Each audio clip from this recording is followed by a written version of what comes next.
할렐루야. 앉으시면서 전후좌우에 계신 분들 반갑게 인사 나눕니다. 반갑습니다. 오늘 잘 나오셨습니다. 환영합니다. 마스크를 자유로 하고 드리는 첫 예배입니다. 자, 우리가 이 찬양 소리에 더 우렁차게 들려지는 것 같아요. 우리 성가대원이 이 팬데믹 기간에 상당히 수가 줄어들었지만 이 팬데믹 기간 내내 정말 아름다운 찬양으로 하나님께 영광을 돌렸고, 오늘 이렇게 1부, 2부 우리 성가대원들 중에도 이렇게 자유롭게 찬양할 때 그 소리가 더 우렁찬 것 같아서 큰 은혜를 받고 기뻤습니다. 여하튼 우리가 이 마스크 착용에 대해서 다시 한번 말씀을 드려요. 예배 중이니까 더 말씀을 드리는데 서로 배려하고 꼭 이상 있으면 꼭 마스크를 착용하는 가운데, 그래서 하나님 주신 말씀에만 잘 집중할 수 있도록 누가 어떡하나 그거 보지 말고 말씀을 증거할 때는 오직 말씀에만 집중할 수 있기를 다시 한번 권하면서, 오늘 전하는 말씀의 제목은 내 생각은 어떠하냐 하는 거예요. 우리가 서로 생각을 하고 판단을 하죠. 근데 오늘 이 제목을 내 생각은 어떠하냐 하는 주님의 그 말씀을 가지고 우리가 이 사순절을 지나면서 우리의 신앙을 좀 더 새롭게 하고 주님에 대한 고백이 온전히 우리 가운데 있기를 원합니다. 제가 얼마 전에 유튜브를 통해서 오래전에 KBS에서 방송한 다큐멘터리 호모 아카데미쿠스라고 하는 그런 프로그램을 본 적이 있습니다. 공부하는 인간이라고 하는 그런 내용의 프로그램 다큐멘터리였습니다. 그 전체 내용 중에서 이스라엘의 교육 방식에 대한 소개가 있었는데 정말 흥미로웠습니다. 여러분, 이스라엘 교육하면 탈무드로 시작을 합니다. 그 탈무드의 교육 방식은 뭐냐면은 마따 호세프라고 하는 단어로 규정할 수 있는데, 이 마따 호세프라고 하는 것이 어떤 의미냐면은 내 생각은 어떠냐, 너는 무슨 생각을 하냐, 이 일에 대해서 내 생각을 말하라 하는 그런 질문을 의미합니다. 상대의 질문, 상대의 생각을 묻는 질문이라고 하는 거예요. 그러니까 유대인들은 어려서부터 이렇게 가정에서든 학교에서든 자신의 의견을 표현하는 그런 교육을 받고 자란다고 하는 거죠. 그러니까 자신의 의견을 말하면은 자신이 정리해서 말한 그 내용에 대해서는 확신이 있는 거예요. 누구에게 들어서가 아니라 내 생각이 정리되면은 그 삶의 방향이 아주 분명해지는 것이죠. 그래서 그들은 이 질문을 통해서 서로 생각을 나누고 새로운 사실을 상대의 대답을 통하여서 배운다고 하는 거예요. 내 생각만 가지면 거기에 고립될 수 있는데, 상대의 생각, 같은 안건에 대한 상대의 생각을 듣게 될 때 그 생각이 더욱더 폭이 넓어지고 생각을 발전시켜 나갈 수 있다고 하는 것이죠. 그래서 유대인들의 그 생각에는 굉장히 창의적인 생각이 많아서, 우리 다 알다시피 전 세계 노벨상 수상자 가운데 30% 이상이 유대인이라고 하는 거니까 대단한 일이 아닐 수 없어요. 인구 비율로 보면 그것은 어느 나라도 초월할 수 없는 그런 기적 같은 일이라고 볼 수 있습니다. 우리의 한국 부모들은 아이들이 학교에서 다녀오면은 뭐라고 묻습니까? 오늘 선생님 말씀 잘 들었지? 친구들하고 싸우지 않았냐? 이렇게 질문하는 게 대부분의 가정의 어린 아이들을 둔 부모들의 그런 질문의 내용이 될 거예요. 근데 유대 부모들은 어린아이들에게 그렇게 질문하는 대신에 오늘 어떤 질문을 했냐, 오늘 선생님 앞에 어떤 질문을 했어? 이렇게 선생님이 내게 뭐라고 물었냐, 이렇게 질문한 내용을 묻는다고 하는 것입니다. 이들의 이런 교육 방식은 예시바라고 하는 유대인의 도서관에 가보면 아주 명확하다고 하는 거예요. 여러분, 우리 한국의 도서관 하면 뭐가 연상이 됩니까? 가운데 그 정면에 정수 큰 글자 써져 있고, 도서관에 들어가면은 뭐 기침소리 하나 내면은 눈짓을 줘요. 얼마나 눈짓을 주는지 몰라요. 예배할 때 너무 눈짓 주지 마세요. 엘러지로 기침 나오는 경우 있으니까 눈짓 주지 말고 그냥 예배만 집중하자고요. 이 도서관에 가면은 정숙해가지고 그냥 그 모두 그냥 자기 일에 집중하고 소리 내지 말고 그래야지 된단 말이죠. 근데 여러분, 예시바 유대인의 도서관은 전혀 이와 상반된다고 하는 것입니다. 유대인의 도서관에서는 탈무드의 내용을 서로 나누면서 상대의 질문을 묻는 그 소리로 왁자지껄한 거예요. 책을 읽는 장소가 아니라 읽은 내용을 가지고 와서 서로의 의견을 묻는 장소가 예시바, 그들의 도서관이라고 하는 것을 그 프로그램에서 보면서 참 다르구나. 근데 이런 다름이 탁월함으로 나타나는구나 하는 것을 배우게 되었던 기억이 있습니다. 예시바에서 그들은 누구와도 처음 만나는 상대와도 마주하게 될 때 자기가 궁금한 내용, 그 탈무드의 내용이 있든지 율법에 관한 내용이 있으면 그렇게 묻는다고 하는 거예요. 마따오 셰프하고 내 생각은 이에 대해서 어떠냐 하는 물음을 한다고 하는 거예요. 이런 유대인의 교육 방식을 이해하고 나니까, 그것을 이런 프로그램을 통해서 듣고 나니까 오늘 본문에서 예수님께서 질문하고 제자들이 대답하는 게 굉장히 더 이해가 되고, 이런 문화 가운데서 예수님께서 그 제자들에게 이렇게 훈련시키고 있었구나 하는 것을 깨닫게 되는 것입니다. 오늘 본문에 보면은 마가복음 8장 29절에 그렇게 말합니다. 예수님이 제자들을 향하여서 하는 말인데, 너희는 나를 누구라 하느냐? 그때 베드로가 대답하여서 주는 그리스도 신이다. 베드로의 대답까지 이제 29절에 나오고 있는 것을 봐요. 이 질문과 대답을 듣는 이 배경이 좀 우리가 기억해야 되는데, 예수님께서 가이사랴 빌립보 지역을 지날 때 일입니다. 그때 예수님이 제자들에게 물었어요. 얘들아, 이 사람들이 나를 누구라 그렇게 생각하느냐, 그걸 좀 알아보라 했더니 제자들이 예수님께 하는 말이 오늘 마가복음 8장 28절에서 이렇게 기록이 돼요. 예수께 여짜와 이르되 세례 요한이라 하고 더러는 엘리야 더러는 선지자 중에 하나이다 이렇게 대답을 하는 거예요. 그죠? 예수님이 물은 거예요. 마따 호셰보, 세상 사람들이 뭐라 생각하느냐, 사람들의 생각이 어떠냐, 나를 대하는 사람들의 생각이 어떠냐 할 때 세례 요한이라고 하는 사람도 있고요, 더러는 엘리야라고도 하고요, 더러는 선지자 중에 하나이다. 이 대답을 듣고 나서 예수님이 제자들에게 물은 거예요. 그러니까 예수님의 관점은 사실은 세상 사람들의 생각이라기보다는 제자들의 생각을 알고 싶어서 사람들이 어떻게 생각하느냐 묻은 다음에 제자들을 향하여서 물은 거예요. 너희들은 나를 누구라 그렇게 생각하느냐? 그때 베드로가 주는 그리스도신이다 이렇게 대답을 하게 된 것입니다. 우리 주님께서는 세상 사람들의 그 관점도 중요하지만 이제 당신의 사역을 맡긴 이 제자들이 예수님을 어떻게 생각하는지 그걸 알기 원했다고 하는 거예요. 그들의 생각, 자기의 고백 속에 나오는 생각이 있을 때 그때 그들이 사역을 잘 감당할 수 있기 때문에 그렇게 말씀한 거예요. 제가 미국에 유학 가서 공부하면서 느낀 게 하나 있습니다.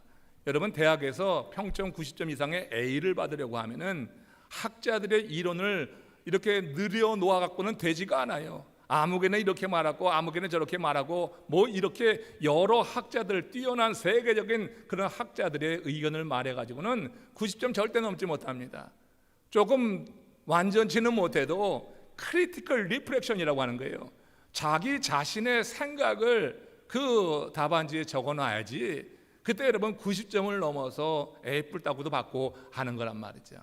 그러니까 좋은 점수를 받으려고 하면은 자기 생각이 있어야 되는 거예요.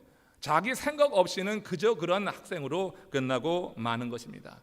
예수님께서 사람들이 나를 누구라 하느냐 이렇게 물으신 이후에 그때 예수님이 정말 듣길 원했던 것은 제자들이 생각하는 거였단 말이에요. 그들의 생각이 중요한 거예요. 사람들의 생각보다 그들의 생각이 중요해서 물었을 때 베드로가 주는 그리스도신이다 이렇게 대답을 했는데 이건 정말 차원이 다른 대답이에요.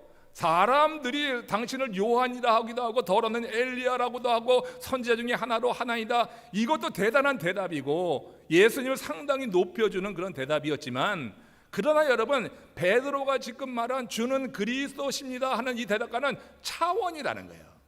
이건 완전히 차원이 다른 거예요. 사람 중에 하나로 예수님을 본 것과 지금 베드로는 예수 그리스도를 메시아다, 그 유대인들이 그렇게 대망에 오고 있었던 구약에 기록되어서 예고되었던, 그리고 그 백성을 해방시켜 주실 메시아라고 그렇게 고백하는 거니까 이건 차원이 다른 대답이 되는 거예요.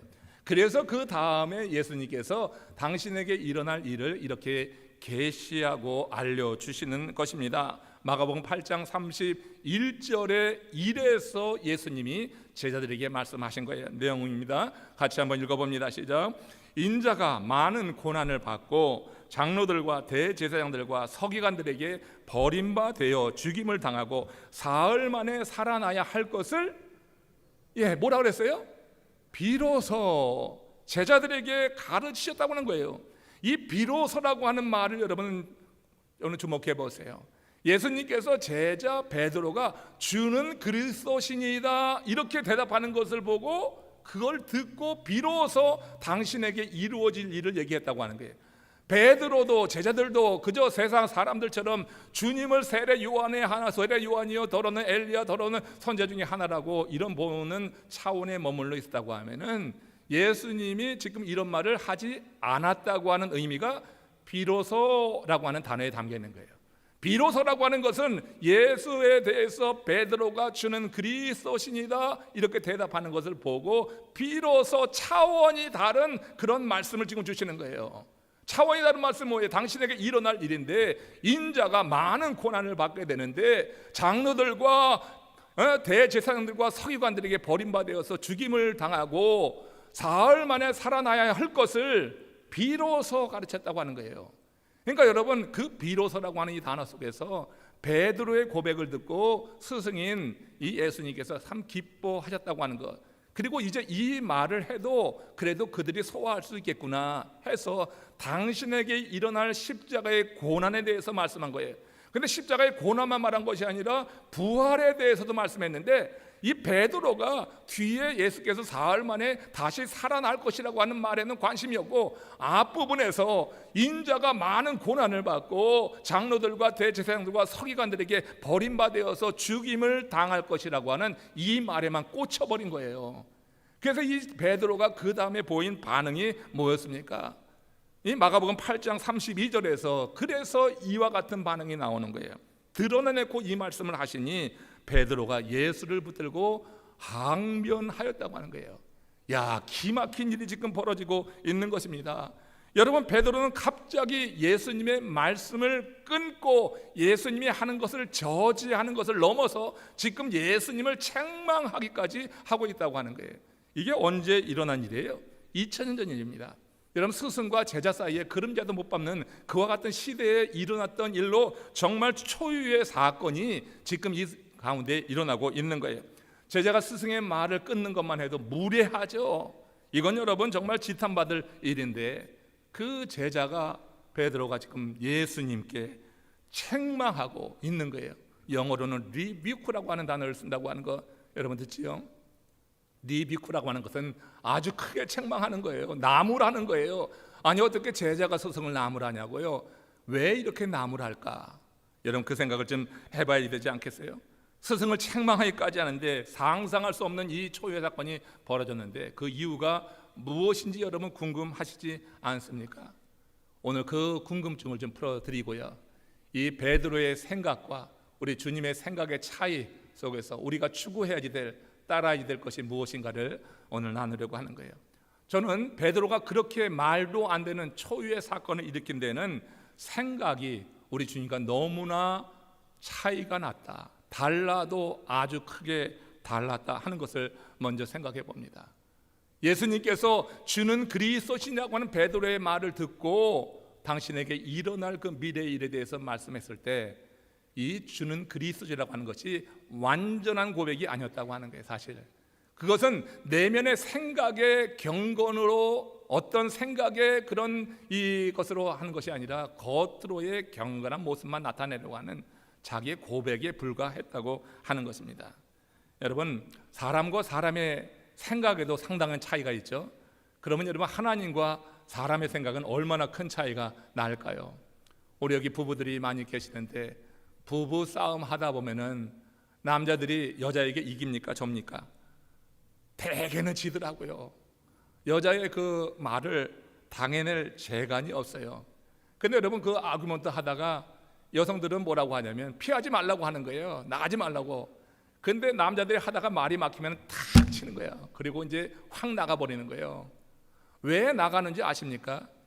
관계가 더 이상 삐뚤어지지 않게 하기 위해서, 관계를 망치지 않기 위해서 남자는 나가는데, 여자들의 생각은 뭐냐면은 그 자신의 상한 감정과 그 마음을 공감해주고 좀 이해해주기를 여자는 원하는 거니까 피하지 말라고 하는 건데, 이렇게 남성과 여성의 생각의 차이가 전혀 다른 거예요. 저는 여성들에게 그런 말을 드리고 싶어요. 우리 남성 여러분들이 박차고 나갈 때 그냥 잠깐 기다려라. 그 관계를 잘 유지하기 위한 것이지 깨기 위함이 아니다 하는 것을 좀 알면은, 그러면 조금 기다리는데, 그렇지 못하고 아주 급하게 감정적으로 대응했다가 관계가 완전히 깨져버리는 경우를 보잖아요. 여러분, 사람과 사람의 생각은 큰 차이가 나요.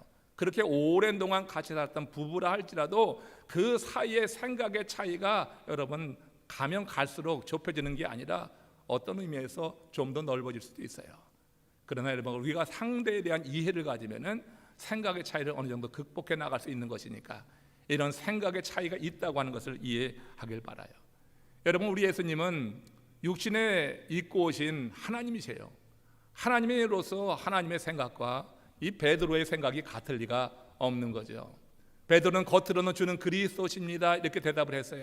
예수님께서 그 말만 들으시고 그저 당신에게 일어날 일, 당신이 고난받을 일, 여기에 대해서 말은 하는데, 원래 생각이 이 세상에 머물고 있었던 베드로로서는 예수님이 하신 그 말씀이 정말 충격적이었던 거예요. 베드로의 생각에서는 예수님을 앞에 내세워서 예수님을 등지고 세속적인 성공과 출세를 이루고자 하는 그런 마음이 가득 차 있었던 것입니다. 예수님이 그 당시에 하셨던 말씀과 설교를 보면 바리새인과 서기관들은 흉내도 내지 못할 전혀 차원이 다른 말씀을 전하고 있었고, 예수님이 각색 그런 질병 든 자들, 고통당하는 자들을 바라보시고 다 치유하시고, 죽은 자도 일으켜 세우시고, 자연을 명하여서 바람을 잔잔케 하시고 풍랑을 잔잔케 하시는 그런 그를 친히 이 제자들이 옆에서 봤다 하는 것이죠.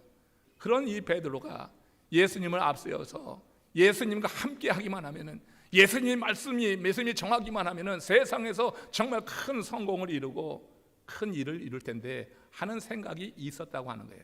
그 생각을 갖고 있었던 이 베드로의 생각과 우리 주님의 생각이 충돌을 잇고 있는 거예요. 주님은 전혀 다른 차원에서 하나님께서 당신에게 부여하신 그 사명을 이루기 위해서 이 땅에 오신 거예요. 그 사명이 뭡니까? 모든 사람들, 주 앞에 나오는 이들을 구원하기 위해서였다고 하는 것입니다. 죄로 죽어가는 그 심령들, 죽은 심령들에게 생명의 길을 내시기 위해서는 예수님이 십자가에 달려 죽는 그 고난의 시간을 겪어야지 됐다고 하는 것이에요. 그러니까 당신의 뜻이 아니라 하나님의 뜻을 이루어서 그 사명을 이루려고 하면은 십자가에 달려야 되는데, 지금 이 베드로가 인간적인 탐욕과 욕망, 예수를 앞세워서 출세하고 성공하려고 하는 욕심, 이것이 앞서게 되니까 예수님이 십자가에 고난당한다고 하시는 이 말씀만 듣고 뒤에서 살아날 것에 대한 부활에 대한 소망은 없이 앞부분에 그 얘기만 듣고 실패한다고 하는 얘기로 받아들여서 예수님을 붙들고 리뷰크, 항변하며 책망하는 이런 모습을 보는 것입니다. 예수님의 이 비정상적인 행동을 보시면서 그에게 이렇게 책망하십니다. 마가복음 8장 33절입니다. 같이 읽겠습니다. 예수께서 돌이키사 제자들을 보시며 베드로를 꾸짖어 이르시되, 사단아 내 뒤로 물러가라. 내가 하나님의 일을 생각하지 아니하고 도리어 사람의 일을 생각하는도다. 예수님은 아셨습니다. 그를 사로잡고 있는 실체가 무엇인지, 좀 전에 주는 그리스도 신이라고 했던 그 고백, 그 배후에 실제적으로 그를 사로잡고 있던 것이 사단 마귀라고 하는 사실을 아셨어요. 사단은 베드로를 사로잡아서 예수님을 앞세워서 부와 명성과 권세를 잡으라고 충동질하고 있었다고 하는 것이죠. 그러기에 여기서 예수님이 베드로를 크게 책망하신 것, 사단아 내 뒤로 물러가라. 네가 하나님의 일을 생각하지 아니하고 사람의 일을 생각하시는도다. 그렇게 책망하신 것은 이 자연인 베드로를 향한 것이 아니라 베드로 속에서 역사하는 사단 마귀를 향하여서 명령하신 말씀으로 우린 들어야지 되는 것입니다. 여러분, 믿노라고 하고 겉으로 신앙 고백 잘하면서도 실제적으로 우리가 세상의 욕심과 탐심에 이끌려서 살 때가 있습니까? 없습니까? 여러분들 베드로 같은 마음을 가지고 여러분 사역하는 경우 없습니까? 하나님의 영광을 위해서라고 말은 하는데 실제적으로는 내 욕심이 내 삶을 이끌어가는 경우 정말 많이 있습니다. 사역하시는 분들이 늘 기억해야지 돼요. 수도 없이 제가 이 말씀을 하는데 그럼에도 불구하고 현실에 직면하게 될 때 욕심이 탐심이 일어나서 사람들의 인정을 받으려고 하지 하나님의 인정을 받으려고 하지 않고 현실을 유지하려고 하지 하나님이 기뻐하시는 일을 위해서 현실을 깨고 하나님이 원하시는 일로 나가려고 하는 것을 주저하는 경우가 있다고 하는 것입니다. 예수님은 모든 사람의 마음에서 일어나는 생각을 아시느니라 에스겔서 11장 5절에서 그렇게 말씀했어요. 우리 마음에서 일어나는 생각을 우리 주님은 다 아신다고 했어요. 우리의 생각을 아시는 주님께서 우리의 생각을 보시고 어떤 판단을 하실까를 우리 한번 생각해 보는 말씀으로 이 말을 들어야 될 줄로 믿습니다. 예수께서 돌이키사 제자들을 보시고 베드로를 꾸짖어 이르시되 사단아 내 뒤로 물러가라. 네가 하나님의 일을 생각하지 않고 사람의 일을 생각하는도다. 하신 이 말씀은요, 수천 년의 시간을 흘러서 오늘 이 시대에 주를 위해서 헌신하고 사역한다고 하는 우리들에게 하나님이 주시는 말씀으로 들을 때 그것이 우리에게 유익한 줄로 믿습니다. 잘하고 있다, 이만하면 잘했다가 아니라 이 말씀을 통하여서 다시 한번 나는 하나님의 일을 생각하고 있는가, 사람의 일을 생각하는가, 이걸 여러분 분명히 우리 자신에게 물어야 될 줄로 믿습니다. 예수님께서 베드로를 책망하신 것, 그 안에 사단을 책망하신 거다, 이렇게 이해를 해야지 그 다음에 예수님께서 베드로와 함께 산에 오르신 것을 이해할 수 있어요. 베드로를 정말 사단같이 아주 그냥 정말 완전히 징계하고 버릴 카드로 봤다고 하면 그 다음에 마가복음 9장에서 이루어지는 이 일을 우리 주님께서 행하지 않으셨을 거예요. 마가복음 9장 2절과 4절 말씀입니다. 함께 합독합니다. 엿새 후에 예수께서 베드로와 야고보와 요한을 데리시고 따로 높은 산에 올라가셨더니 그들 앞에서 변형되사 이에 엘리야가 모세와 함께 그들에게 나타나 예수와 함께 더불어 말하거늘 했어요. 엿새 후는 뭐한지 엿새 후예요? 예수님께서 제자 베드로를 사단아 내 뒤로 물러가라 그렇게 책망하시고 징계하신 이후 엿새 후에 예수님께서 누굴 데리고 베드로와 야고보와 요한을 데리고 12 제자 가운데 특별히 예수님께 이너서클로 함께하는 이들이 있었어요. 이 베드로와 야고보와 요한이에요. 이 세 사람을 데리고 높은 산에 올랐는데 그 산이 우리가 흔히 말하는 변화산이었다고 하는 거예요. 이 변화산 올라가서 예수님이 변형이 되었어요. 이 변형된 모습 우리가 장차 천국에서 바라볼 모습이라 볼 수가 있는데 변형이 되어서 그때 엘리야가 모세와 함께 더불어 예수님과 말하는 것을 들었다고 했어요. 베드로가 아주 신비한 경험을 한 거예요. 그 산에 올라가서 예수님이 변형되는데 세상에 빨래하는 자가 그렇게 희귀할 수 없을 만한 그런 흰 옷을 입고 그 예수님께서 저 오래전에 이미 죽었던 모세와 또 왕정시 때 말씀을 전하던 선지자인 엘리야, 시대적 시간으로 보면 1000년의 시간이 있는 차이를 있는 이 사람들과 함께 모여서 그 변화산에서 말씀을 하고 있는 거예요. 저는 이 대목에서 늘 궁금했었습니다. 예수님이 도대체 무슨 말씀을 하셨을까? 그 모세와 엘리야와 무슨 말씀을 하셨는지 여러분 아시는 분 계십니까?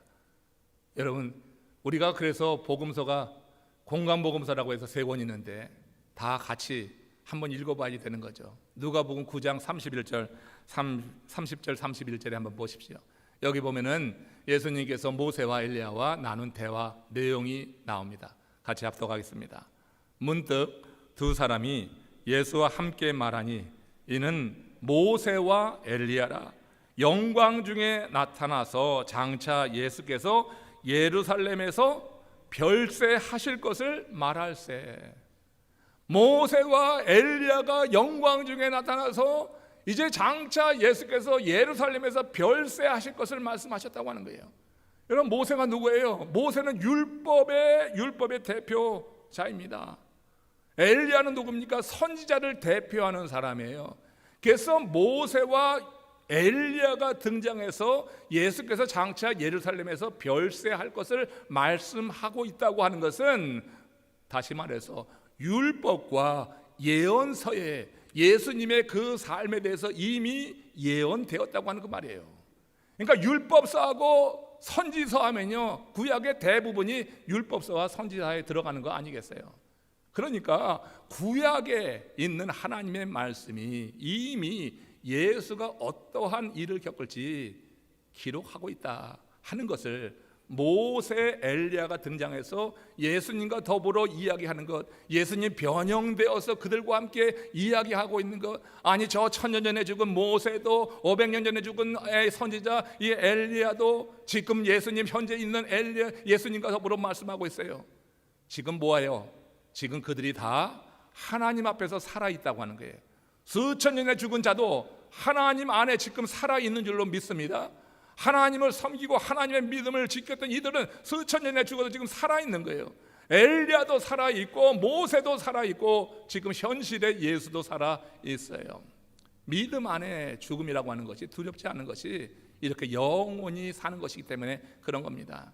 그래서 여러분, 모세와 엘리야가 예수와 더불어서 말씀하실 때 영광 중에 예수님께서 저 예루살렘에서 별세하시는 것을 말한다고 하는 것은 그들의 지금 하는 말이 아니라 이미 기록된 율법과 선지서에 예고된 말씀이라고 하는 거예요. 예수님은 이 장면을 베드로에게 보여주셨어요. 인간적인 탐욕을 가지고 세상의 승리와 세상에서 성공하고 출세하려고 하는 그 마음에 사로잡혀 있던 이 베드로에게 주의 말씀이 우리에게 지시하고 하나님의 뜻이 어디 있느냐, 그것은 인간적인 세상적인 성공과 출세가 아니라 주님의 말씀을 붙잡는 자들이 경험하게 되는 승리, 그 말씀으로 인해서 세상을 이기는 그 승리가 하나님의 뜻임을 그렇게 예고하시는 것을 베드로로 보게 하신 거예요.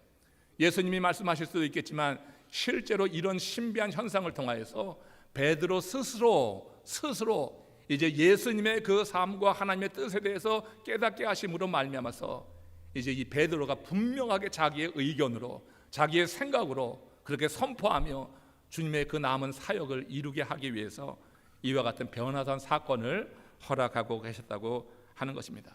우리 주님은 한 번 실수했다고 버리지 않습니다. 주님께서 택하신 사람을 통하여서 주께서 원하시는 일을 이루어내시는 줄로 믿습니다. 그렇죠? 우리 주님께서 저 누굽니까? 멀리 도망갔던, 갑자기 이름이 생각이 안 나네. 그건 뭐야? 서선지자 다시스로 가려고 했던 사람, 요나. 그렇죠, 요나. 저보다 똑똑하시네. 요나. 갑자기 이렇게 잃어버릴 때도 있으니까 이걸 가지고 또 꼬투리를 잡았고, 목사님은 그렇게 하지 마시고. 요나에게 하나님 말씀이 임했을 때 그 요나가 하나님 말씀을 따라서 니느웨로 가지 않고 다시스로 주랭랑 쳤었잖아요.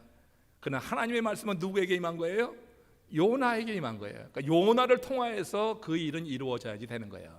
하나님이 택한 사람, 그게 왜 중요하냐면 그 사람을 통하여서 하나님의 일이 이루어져야지 되기 때문에 하나님은 하나님이 누굴 택하면 그 사람 버리지 않아요. 말씀이 임한 사람을 절대 버리지 않아요. 사명감을 갖고 있는 사람을 하나님께서 버리지 않아. 아무리 위험한 상황 속에서도, 포화 속에서도 지켜주시고 풍랑 가운데서도 하나님께서 보호하시는 줄로 믿습니다. 내 안에 성령의 감동으로 내게 주신 하나님 말씀이 있다고 하면 사명받은 사람을 하나님은 지켜주시는데, 그건 왜냐하면 당신의 뜻을 그를 통하여서 이루려 하기 때문에 그렇게 지켜주신다고 하는 거예요. 베드로를 주님께서 택하셨습니다. 그가 금을 던지는 것을 보고 주님께서 택하셨습니다. 그를 주님의 제자로 삼아서 주님이 떠난 이후에 그 하나님의 확장을 위해서 쓰일 제자로 택하였기 때문에 제자인 이 베드로를 버리지 않는 거예요. 그래서 그를 고쳐 쓰시는 것입니다. 고쳐 쓰시는데 뭘 고쳐 쓰시냐면 그의 생각을 고치시는 거예요. 이제 내 생각이 아니라 주님의 생각을 그 안에 심어 주어서 인간적인 생각이 아니라 하나님의 생각을 따라서 그렇게 살아갈 수 있도록 그렇게 하나님께서 생각을 고쳐 주시는 것이다 하는 것입니다. 파스칼은 인간은 생각하는 갈대라고 했습니다. 인간은 갈대처럼 연약한 존재지만 왜 강하냐면 생각하기 때문에. 생각이 없는 사람은 동물과 별 다름이 없는 것입니다. 그러나 생각한다고 해도 그냥 생각이 아니라 그 생각의 내용이 중요한 거예요. 어떤 생각을 하느냐, 그것이 대단히 중요한 거예요. 그 생각에 따라서 내 운명이 달라질 수 있어요. 사도 바울이 로마서 8장 5절 6절에서 그런 말을 했습니다. 한번 같이 보세요. 육신을 따르는 자는 육신의 일을, 영을 따르는 자는 영의 일을 생각하나니 육신의 생각은 사망이요 영의 생각은 생명과 평안이라. 육신을 따르는 자가 영의 일을 생각할 수가 없는 거예요. 아무리 말해도 육신을 따르는 자가 영의 생각을 할 수가 없는 거예요. 여러분, 육신을 따르는 자는 육신의 일을 생각할 수밖에 없고 영을 따르는 자는 영의 일을 생각할 수밖에 없어요. 베드로가 주는 그리스도시라고 했지만 그 당시 그의 고백은 완전한 고백이 아니었어요. 그 육신이 이 세상에 머물러 있는 그런 생각이었어요. 말만 그럴 때였지 실제로 그 신앙 고백대로 살 준비가 되지 않았던 베드로였다고 하는 것입니다. 그러나 그 베드로를 주님께서 버리지 않았어요. 그나마 다른 제자들은 하지 못하는 고백을 했던 베드로, 그를 고쳐 쓰시는데 생각을 고쳐 쓰시는 거예요. 이제 육신의 일을 생각하지 않고 영의 일을 생각하게 하시는 거예요. 육신의 일을 생각하면 사망에 이릅니다. 그러나 영의 일을 생각하면 생명과 평안이 있는 거예요. 우리가 영의 일을 생각한다고 하는 건 하나님의 뜻을 받들어 하나님 뜻대로 살아간다고 하는 거예요. 하나님의 뜻대로 사는 것은 상당히 두렵습니다. 우리가 말씀을 진리대로 선포하고 그대로 살아내는 것은 두려운 일입니다. 얼마나 불이익도 있고 얼마나 많은 핍박도 있고 박해도 있고, 지금 우리 교대는 상황이 바로 그런 겁니다.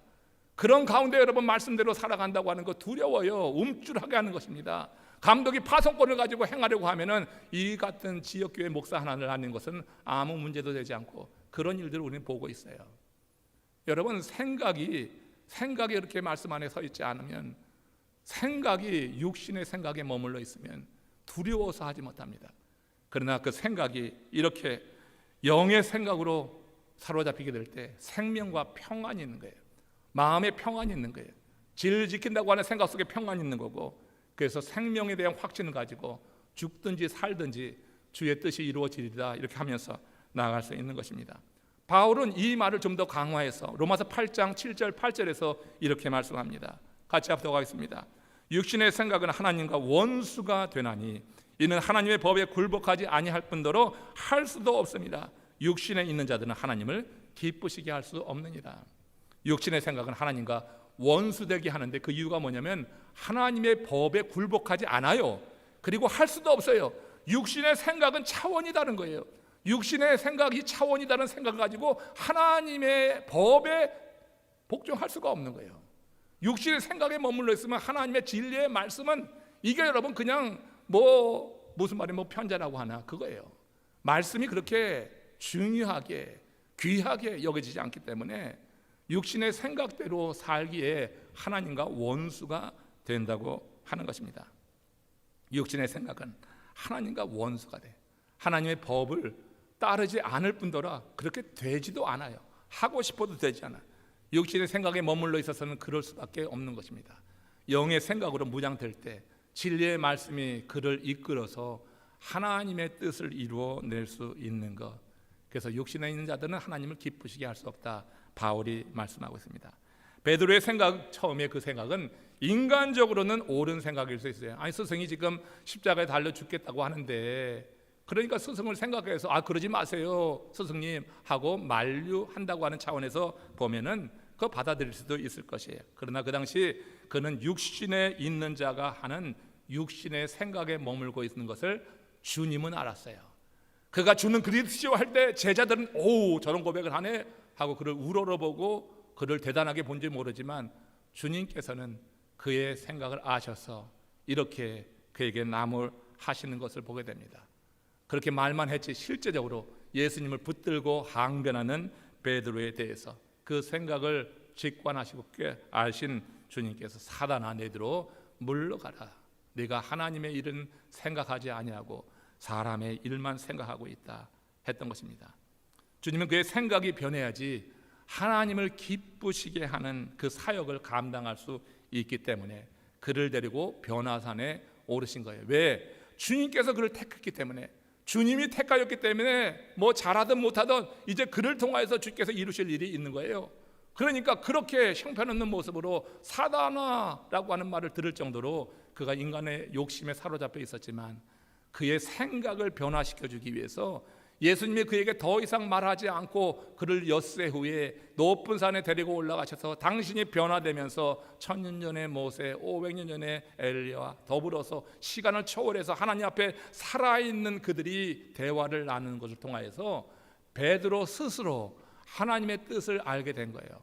율법을 알고 선지서를 알고 있는 이 베드로가 이렇게 그들의 입을 통하여서 하는 이야기, 영광 중에 예수 그리스도께서 예루살렘에서 별세할 것을 이 세 분이 대화를 나눈 것을 보시고 베드로가 스스로 깨닫게 되는 거예요. 아, 하나님의 뜻이 어디 있는가, 이게 하나님의 뜻이구나 하고 깨닫게 될 때 그는 이제 앞으로 어떤 일을 당한다 할지라도 그 뜻을 스스로 깨닫고 이제 자기의 생각을 말할 수 있게 되는 거예요. 남에게 듣기 좋은 말을 하려고 하는 것이 아니라 나의 고백이 있는 거예요. 여러분들, 우리 성도님들, 우리가 여러분 신앙생활 하다 보면은 나는 그렇지 않은데 그냥 그 자리를 면하기 위해서 상당히 믿음 있는 말을 할 때가 있어요. 근데 여러분, 그건 남의 듣기 좋은 말 하는 거, 그거 믿음 아니지요. 하나님 앞에서 홀로 있을 때 하나님께서 내게 묻는 거예요. 너는 어떻게 생각하냐? 맞다고 셰프, 내 생각은 무엇이냐 물을 때 우리가 분명한 생각을 내가 믿음 안에서 고백하지 않는다고 하면 주의 일을 감당하는 것은 정말 두려운 거예요. 주의 뜻을 깨달아야지 내 자신을 부인할 수 있는 거예요. 모든 인간은 연약해요. 그래서 어려움이 있고 시험이 있고 내가 손해를 보게 한다고 하면 상당히 이성적으로 계산적으로 돌아가게 돼 있어요. 그러나 하나님의 더 큰 차원의 하나님의 뜻을 깨닫게 되면은 이런 이 땅의 생각을 초월해서 하나님의 뜻에 순종하여서 하나님의 일을 감당하는 하나님의 사역자가 되는 것입니다. 그래서 마가복음 9장 34절에서 예수님께서 그 사건 이후에 이렇게 말씀하시는 것입니다. 같이 합독합니다. 무리와 제자들을 불러 이르시되 아무든지 나를 따라오려거든 자기를 부인하고 자기 십자가를 지고 나를 쫓을 것이니라. 자기를 부인하는 것은요, 내 자신이 깨닫지 않으면 부인되지 않아요. 내가 진리에 대해서 확신하지 않으면 자기를 부인하고 살아가는 것이 정말 여러분 가당치 않다고 하는 것을 여러분은 수없이 아마 경험했을 거예요. 신앙생활 한다고 하면서 내 자신을 부인하지 않아서 공동체를 어렵게 하는 경우도 있어요. 내 탐욕에 이끌려서 하나님의 일이 아니라 내 일로서 내 사역을 하려고 하는 욕심에 사로잡힐 때가 있어요. 자기를 부인하는 것은 진리의 말씀이 그를 다스리고 그를 이끌어갈 때, 그때 비로소 자기를 부인하고 자기에게 주어진 십자가가 무겁고 힘들어도 그 십자가를 내려놓지 않고 그 십자가를 끝까지 지고 주를 따라감으로 인해서 우리 주님 앞에 인정받는, 주님께서 기쁘게 받으시는 하나님의 사람이 되는 줄로 믿습니다. 십자가 짐 두려워하지 마시고요, 그 십자가 짐을 지고 간 이후에 우리에게 하나님이 허락하시는 영광을 바라보시길 바랍니다. 이 땅의 짧은 인생만 생각하면서 이 세상 것에만 매몰돼 살지 말고 이 찰나 같은 시간이 지나가면 이제 우리에게 영원히 펼쳐지는 영생의 삶이 반드시 임하는 것을 기대하시면서 오늘 내게 주어진 인생을 정말 이렇게 내 자신을 부인하고 내게 주어진 십자가를 지고 따라가는 것, 이 삶을 통해서 하나님이 기뻐하시는 인생이 됐으면 참 좋겠다 하는 겁니다. 예수님께서 베드로에게 바로 그런 삶을 허락하시기 위해서 직접 보여주신 것이고 그가 실제로 느끼게 한 것이고 그 이후에 베드로의 삶이 어떻게 변한지는 여러분 다 아시는 거죠. 베드로가 그렇게 하나님과 충성스럽게 일하다가 귀한 사역을 잘 감당하는 그런 순교자까지 될 수 있었다고 하는 것을 우리는 기억합니다. 말씀을 정리하면서 지금 같이 나누고 싶은 이야기가 있습니다. 로마 네로 황제 시대의 이야기입니다. 그때 황제의 투사들이라고 하는 그때 잘 알려진 군인들이 있는데 이 황제의 투사들은 선발된 이후에 황제의 보좌 앞에 딱 서게 됩니다. 그리고 그 황제 앞에서 이런 선언을 하는 거예요. 우리들은 황제를 위해 싸울 것입니다. 황제로부터 승리의 면류관을 얻을 것입니다. 황제에 대한 충성을 다짐을 하고 그 다음부터 황제를 이제 가까운 거리에서 보호하고 지키는 그런 목숨을 다하는 충성스러운 군인들입니다. 그런데 어느 날 이 황제의 투사들 그룹 사이에 크리스찬이 있다고 하는 첩보가 들어온 거예요. 그러니까 황제가 그 당시 베스파시안이라고 하는 백부장에게 명을 해서 그 황제의 투사들 중에 크리스찬이 있다고 하는데 색출해서 그들을 다 죽이라 하는 명령을 내렸습니다. 그래서 이 백부장이 추운 겨울날 그 황제의 투사들을 다 호숫가로 불러들여서 거기에서 이제 그 황제의 명을 전하는 것입니다. 황제의 명을 전하는 거예요. 그러면서 그들에게 이제 설득을 하게 되는데, 근데 누구도 그 말에 따르질 않지요. 너희 중에 크리스찬이 있느냐 이 질문을 하면은 아무도 나오지 않을 줄 알았어요. 왜냐하면 그건 죽는 자리이기 때문에. 근데 너희 중에 크리스찬이 누구냐 하는 그 말이 떨어지는 순간에 그 황제의 투사들 가운데 40명이 일부 앞으로 딱 나와서 우리가 크리스찬이라고 하는 것을 그 많은 사람들 앞에 드러낸 거예요. 그건 곧 죽음을 의미하는 것이었습니다. 베시바시안이 너무 놀랐습니다. 당황스러웠습니다. 그 많은 숫자가 그렇게 나온 것도 그렇지만 그들이 죽음을 두려워하지 않고 서 있는 그 모습에 당황하고 참으로 이렇게 당황하게 되었어요. 베스파시아는 부활을 진정으로 사랑하는 그런 상관이었습니다. 그래서 그들을 염려하는 마음으로 설득하는데 아무도 그 설득을 받아들이지 않고 이제 그 자리에 굳건히 서 있는 것입니다. 결국 이 백부장이 그들에게 이렇게 말을 하고 돌아서는 것입니다.